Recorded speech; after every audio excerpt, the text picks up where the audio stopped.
خب فعلا ما فهمیدیم که بزنس چی است و دید ما من حیث یک اکاونتنت نسبت به بزنس چی است. موضوع بعدی ترانزکشنز است.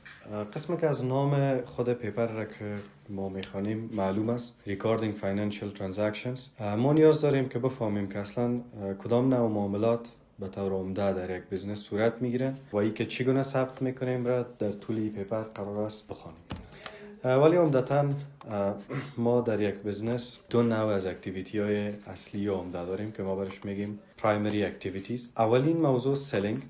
هر بزنس کلا هدفش قسمی که قبلا هم صحبت کردیم این است که پروفیت جنریت کنه. پس این جنریت کردن پروفیت از طریق سلینگ اتفاق میفته. یعنی یک بزنس اجناس و خدمات را ارائه میکنه برای مشتری‌ها و در بدلش پول یا پیمنت را دریافت میکنه.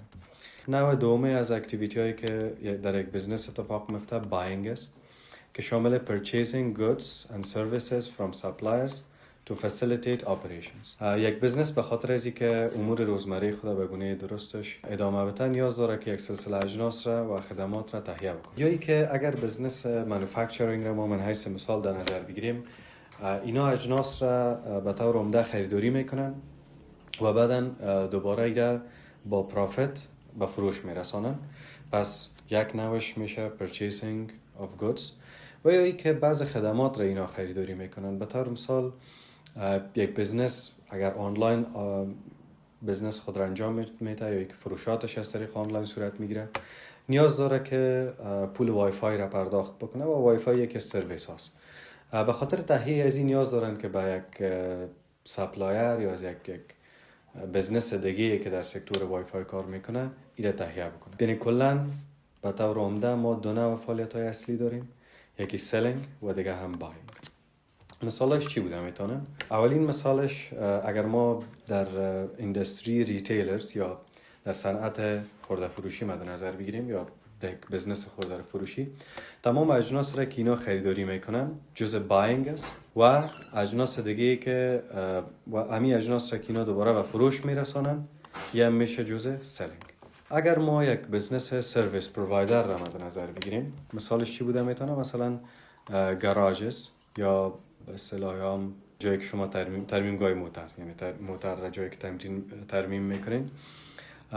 به خاطر از اینکه خدمات را اونا ارائه بدن نیاز دارن که همو پرزجات که نیاز بر ترمیم موتر است را خریداری بکنن. پس یک سلسله معاملات به این دلیل انجام میشه که اینا بتونن یا یکی پرزجات را تهیه بکنن و همچنان وقتی که اینا واقعا خدمت را ارائه میکنن در حقیقت جزء سلینگ میشه. و منظور مهم ما این است که وقتی ما سلینگ میگیم فقط منظور از فروش اجناس نیست، یعنی اگر ارائه خدماتی هم صورت میگیره که در بدل از او بزنس میتونه پیمنت دریافت بکنه هم شامل سلینگ میشه. و یکی که در داخل هر سازمان یک سلسله مصارف خرد وجود داره، مثلا آفیس اکسپنسز.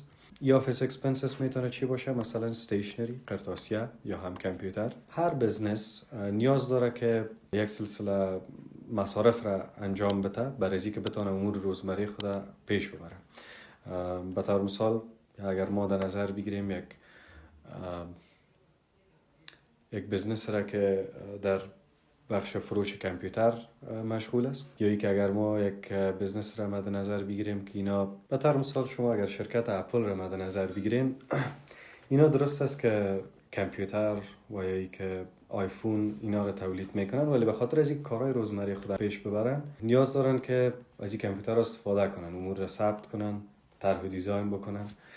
پس کامپیوتر را که اینا خریداری میکنن یه هم جزء بایینگ میشه. و یکی یوتیلیتیز اند رنت. طبعا شما وقت بل برق را پرداخت میکنین یعنی در حقیقت شما یک خدمت را خریداری کردین.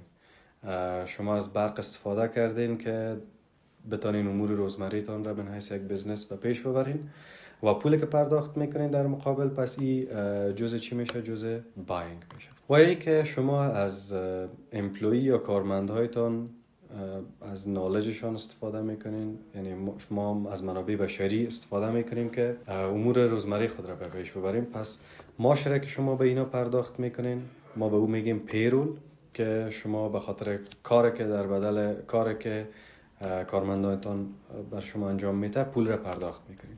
در حقیقت شما نیروی کاری اینا را میخرین که یه میشه جزء باینگ.